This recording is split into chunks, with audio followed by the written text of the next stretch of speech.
अस्सलाम वालेकुम। Welcome to talent schools, see school of general science, class 8 Punjab text book.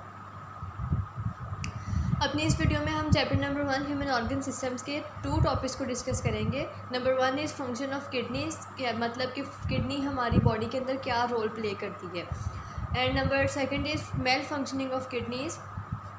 इसका मतलब ये है कि अगर किडनी हमारी प्रॉपरली वर्क नहीं कर रही है तो उसके क्या क्या कि उसके डिसऑर्डर्स जो हैं किडनी के, हम उसको इस पर डिस्कस करेंगे। अपना फर्स्ट टॉपिक स्टार्ट करते हैं, function of kidneys. Blood carries nitrogenous waste materials from the body to the kidneys. हमने ये पहले भी पढ़ा है कि जो हमारा नाइट्रोजिनस वेस्ट मटीरियल होता है, ऐसा वेस्ट मटीरियल जिसकी हमारी बॉडी को ज़रूरत नहीं होती, तो उस वेस्ट मटेरियल को किडनी में जाके फ़िल्टर किया जाता है। तो वो जो ब्लड होता है वो नाइट्रोजिनस वेस्ट को हमारी किडनी में लेकर जाता है। Inside the kidneys blood containing nitrogenous waste reach the glomerulus.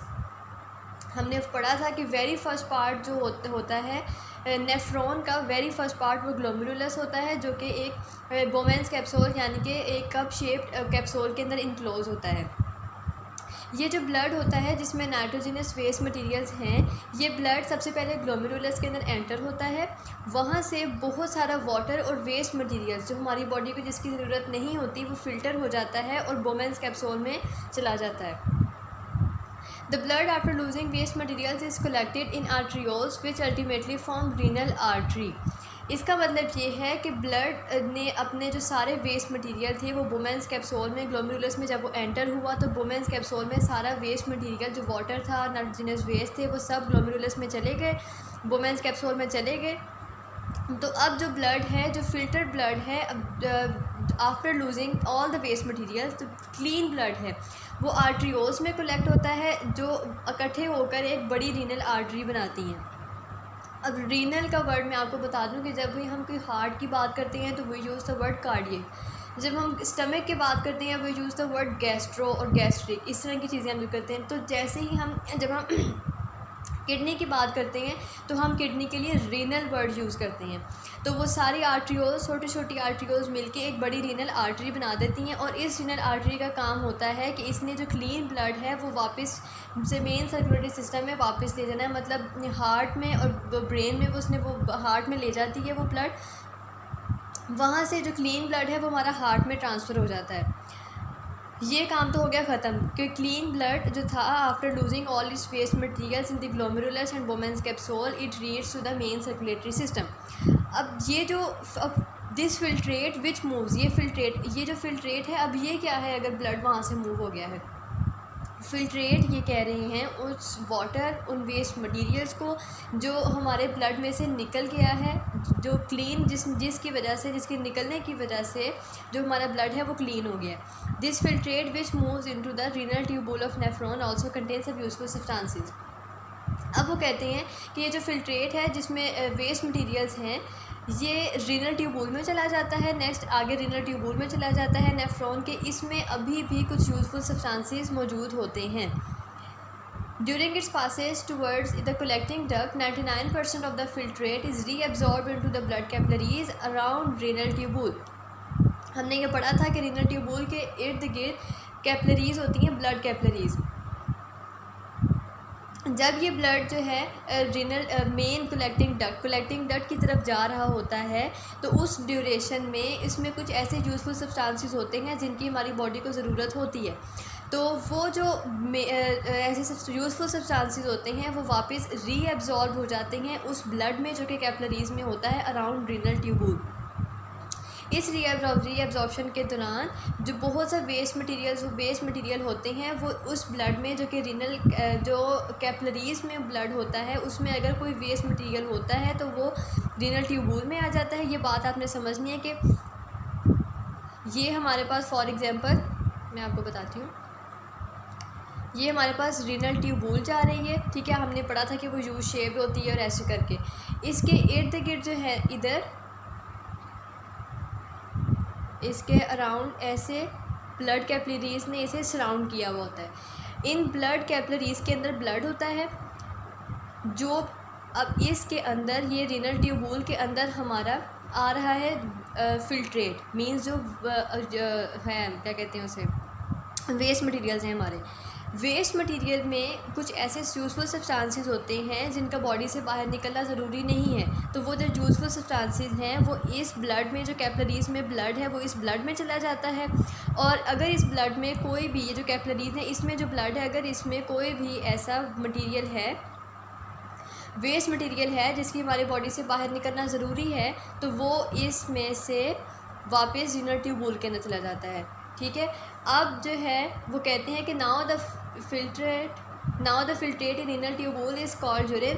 अब एट द एंड जब ये सारी एब्जॉर्प्शन के बाद रीएब्जॉर्प्शन हो जाती है तो रीनल ट्यूब्यूल में जो फिल्ट्रेट रह जाता है उससे यूरिन कहते हैं, which moves into the collecting duct, जो आगे जाके कलेक्टिंग डक्ट में चला जाता है, and then into the renal pelvis. ये बात हमने पढ़ी थी कि कलेक्टिंग डक्ट रीनल पेल्विस में जाती है, रीनल पेल्विस से जो ट्यूब्स हैं यूरिटर उनमें जाता है, वहाँ से यूरिनरी ब्लैडर में, और ऐसे बॉडी से आउट हो जाता है।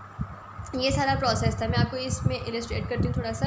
जैसे देखें कि यहाँ से ब्लड, हमारी जो वेस्ट मटेरियल वाला ब्लड था वो हमारे आया इधर ग्लोमेरुलस में से सारा कुछ जो वेस्ट मटेरियल थे वो वुमेन्स कैप्सूल में चले गए। ये जो आर्टरी है, रीनल आर्टरी के बारे में हमने पढ़ा, इसमें जो है blood which is free from nitrogenous waste है, ये वापस मेन सर्कुलेटरी सिस्टम में चला जाएगा।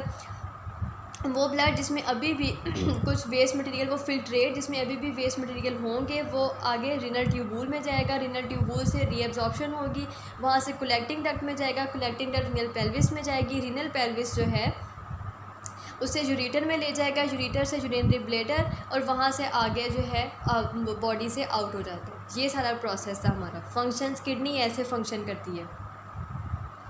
नेक्स्ट हम पढ़ेंगे मेल फंक्शनिंग ऑफ किडनीज़, मतलब कि किडनीज़ के डिसऑर्डर क्या है। First of all formation of stones in kidneys, कि किडनी स्टोन्स बन जाना किडनी के अंदर। Sometimes kidney can not work efficiently to remove nitrogenous waste और सॉल्ट फ्रॉम द बॉडी। वो कहते हैं कि कभी कभार ऐसा होता है कि किडनी एफिशिएंटली इतना प्रॉपर्ली वर्क नहीं करती, वो प्रॉपर्ली नाइट्रोजनस वेस्ट को और जो सॉल्ट्स होती हैं उनको ब्लड में से बाहर नहीं निकालती। इस सिचुएशन में जो सॉल्ट्स हैं वो एक्यूमुलेट हो जाते हैं, यानी इकट्ठे हो जाते हैं किडनी के अंदर, और वहाँ जहाँ पर वो इकट्ठे होते हैं वहाँ पर वो स्टोन्स बना देते हैं। ये जो स्टोन्स हैं ये किडनी की जो प्रॉपर फंक्शनिंग है, नॉर्मल फंक्शनिंग है, उसको डिस्टर्ब कर देती हैं, और इन स्टोन्स के बनने की वजह से हमारी किडनी में स्वेयर पेन स्टार्ट हो जाती है। वो ये भी कह रही हैं कि किडनी स्टोन्स जो हैं वो सिर्फ होल्स, ये नहीं होता कि किडनी स्टोन्स अगर किडनी में बने तो वो किडनी में ही रहेंगे, क्योंकि हमने पढ़ा है कि आगे यूरिटर, यूरिनरी ब्लैडर, ये सब आगे उसके कनेक्टेड होते हैं। तो समटाइम्स ऐसा होता है कि ये किडनी स्टोन्स जो हैं वो किडनी से मूव करके आगे यूरिटर में या यूरिनरी ब्लैडर में भी चले जाते हैं। द कॉमन कॉजेज़, अब हमने कॉज पढ़ना है कि किडनी स्टोन्स के बनने की वजह क्या है। Number 1 is excessive calcium salts in the food, मतलब जो खाना हम खाते हैं उसमें कैल्शियम का बहुत ज़्यादा हो जाना, कैल्शियम सॉल्ट्स की अमाउंट बहुत ज़्यादा हो तब ऐसा हो जाता है। एंड यूरिक एसिड, और यूरिक एसिड की अमाउंट का बढ़ जाना, ये इसके कॉजेज़ हैं। ये आप देख सकते हैं कि किडनी में ये किडनी स्टोन्स हैं, ये देखें ऐसे किडनी स्टोन्स बन जाते हैं। ये जो स्टोन है ये आगे यूरिटर में मूव कर गया है, और ये अगर ज़्यादा आगे चला जाए तो ये यूरिनरी ब्लैडर में स्टोन्स ऐसे मूव कर जाते हैं। Small size stones can be remove through urinary system by drinking more water. अगर स्टोन्स बहुत छोटे हैं तो वो यूरिनरी सिस्टम में से बहुत ज़्यादा एक्सेसिव पानी पीने से, वाटर ड्रिंकिंग से जो है वो बॉडी से बाहर रिमूव हो जाते हैं। Medium size stones are remove by lithotripsy. Lithotripsy के ज़रिए जो मीडियम साइज़, अगर स्मॉल साइज़ नहीं है मीडियम साइज़ है तो वो लिथोट्रिप्सी एक मेथड है, उससे निकल जाते हैं बाहर, उससे रिमूव किए जाते हैं। अब लिथोट्रिप्सी क्या है? Lithotripsy involves bombardment of shock waves on the stones from outside, कि अब बॉडी के आउटसाइड से जो शॉक वेव्स हैं उनकी बम्बार्डमेंट की जाती है स्टोन्स के ऊपर। ये शॉक वेव्स स्टोन्स को इतने स्मॉल पीसीज में जो है उसको ब्रेक डाउन कर देती हैं कि वो यूरिन के थ्रू हमारी बॉडी से बाहर निकल जाती हैं। Still larger stones need surgery, अगर बहुत ज़्यादा बड़े स्टोन्स हैं कि वो लिथोट्रिप्सी भी इस मामले में इफेक्टिव नहीं है तो उनके लिए फिर किडनी की सर्जरी करनी पड़ती है। ये देखें कि किडनी स्टोन्स बन गए थे किडनी के अंदर। ये शॉक वेव्स जबकि बम्बार्डमेंट जब इन स्टोन्स के ऊपर की गई तो वो इतने छोटे पीसीज में वो कट डाउन, ब्रेक डाउन हो गए कि वो इतने क्रस्ट हो जाते हैं कि वो यूरिन के थ्रू बॉडी से आउट हो जाते हैं। Number 2 is renal failure. के रीनल फेलियर क्या होता है कि renal failure is a complete और partial failure of kidneys to work. Renal failure का मतलब ये है कि हमारी किडनी पार्शली या तो 50% वर्क कर रही होती है या कंप्लीट हमारी किडनी जो है वो कम्प्लीटली वर्क करना छोड़ देती है बिल्कुल। इसके कॉजेज़ क्या है? The main causes of renal failure और लॉन्ग टर्म इन्फेक्शन, कि अगर कोई ऐसा इन्फेक्शन किडनी में हो गया था कि जिसका पता ही ना लगा हो या जिसका लास्ट स्टेज में पता लगा हो और बहुत देर से वो इन्फेक्शन चला हो रहा हो, तो वो उसकी फंक्शनिंग को अफेक्ट कर देता है। Diabetes mellitus and hypertension. अब हम ये दोनों डिजीज़ पढ़ते हैं कि ये क्या है। First of all diabetes mellitus. Diabetes mellitus क्या है? जिसको हम कहते हैं ना कि शुगर हो गई है इस पेशेंट को, तो वो डायबिटीज़ मेलिटस ही होती है।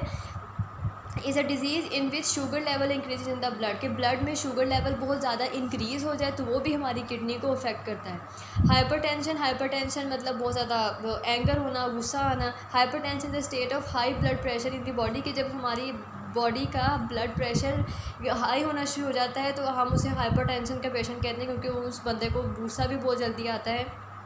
And there are many causes, इसके बहुत सारे इफेक्ट्स, साइड इफ़ेक्ट्स भी होती हैं हाइपरटेंशन के। तो हमने याद रखना है कि डायबिटीज़ मेलिटस जो है वो शुगर लेवल का इंक्रीज़ हो जाना ब्लड में होता है, और हाइपरटेंशन ब्लड का प्रेशर इंक्रीज़ हो जाना होता है।